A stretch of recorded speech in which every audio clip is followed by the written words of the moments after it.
Internet সেবা বিঘ্নিত হওয়ায় অন্তত ১,৫০০ কোটি টাকার ক্ষতি হয়েছে দেশের ই-কমার্স খাতে। হুমকির মুখে কর্মসংস্থান, বন্ধ ফেসবুক কেন্দ্রিক ব্যবসাও। উদ্যোক্তাদের আশঙ্কা, আস্থা সংকটে পড়া এ খাত থেকে মুখ ফিরিয়ে নিতে পারেন বিদেশি বিনিয়োগকারীরা। ক্ষতি কাটিয়ে উঠতে দ্রুত সকল সামাজিক যোগাযোগ মাধ্যম খুলে দেয়া ও সরকারি প্রণোদনার দাবি উদ্যোক্তাদের। বিস্তারিত ওয়ালিদ সাকিবের প্রতিবেদনে। গেল এক দশকে দেশে ব্যাপক প্রসার ঘটেছে ইন্টারনেট নির্ভর ই-কমার্স ব্যবসা, যেখানে বিনিয়োগ করেছেন দেশি বিদেশি উদ্যোক্তারা। তবে সাম্প্রতিক সহিংসতায় ইন্টারনেট সেবা বন্ধ থাকায় বড় ধরনের লোকসানে পড়েছে পুরো ই-কমার্স খাত। ব্যবসা নেমে এসেছে তলানিতে।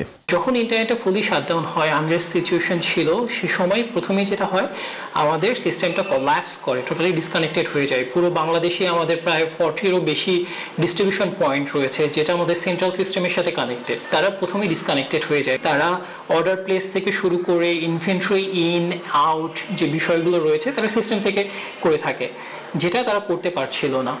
ইন্টারনেট সেবা চালু হলেও এখনো বন্ধ ফেসবুক, টিকটক সহ বেশ কিছু সামাজিক যোগাযোগ মাধ্যম। এতে ফেসবুক ভিত্তিক প্রায় ২.৫ লাখ উদ্যোক্তার জীবন জীবিকা এখন হুমকির মুখে। হিসাব বলছে, শুধু ই-কমার্স খাতে প্রতিদিন গড়ে ক্ষতি হচ্ছে ৩০ থেকে ৪০ কোটি টাকা। ডেলিভারি সার্ভিস প্রতিষ্ঠানগুলোর ব্যবসাও কমেছে ৭০ থেকে ৮০ ভাগের মতো। বসুন্ধরা টিস্যুতে ছাড়ের ছড়াছড়ি।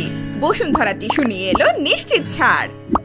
ধরেন daraz.com, সাজগোজ, আরোগ্য, রকমারি.com, এই ধরনের যারা ওয়েবসাইট আছে, তাদেরও কিন্তু একটা ট্রাফিক ওই সোশ্যাল মিডিয়া থেকে আছে। তা আমি যদি আগের কথা বলি, 5 দিনে আসলে কোনো অপারেশন আমাদের চলে নাই। আর এখন যে অপারেশন চলছে, আমরা বলবো যে টোটাল ক্যাপাসিটির 15-20% অপারেশন চলছে এখন, যে ক্যাপাসিটি।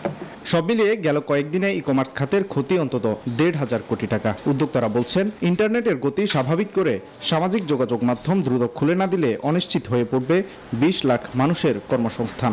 আস্থা সংকটে বিনিয়োগ ফিরিয়ে নিতে পারেন বিদেশি অংশীদাররাও। অ্যারাউন্ড 100 ক্রোড়ের মতো প্রতিদিন ক্ষতি আছে ই-কমার্স ডেলিভারিতে, ই-কমার্সের প্রোডাক্টে, আর সার্ভিসে প্রায় 40 থেকে 50 কোটি টাকা। সো এটা গত এই কয়েকদিনে প্রায় ১,৫০০ কোটি টাকার উপরে একটা অ্যাপ্রক্সিমেট লস আছে আর কি। লোকসান পুষিয়ে নিতে আর্থিক প্রণোদনা ও নীতি সহায়তা চেয়েছেন এ খাতের উদ্যোক্তারা। ওয়ালিদ সাকিব, নিউজ 24, ঢাকা।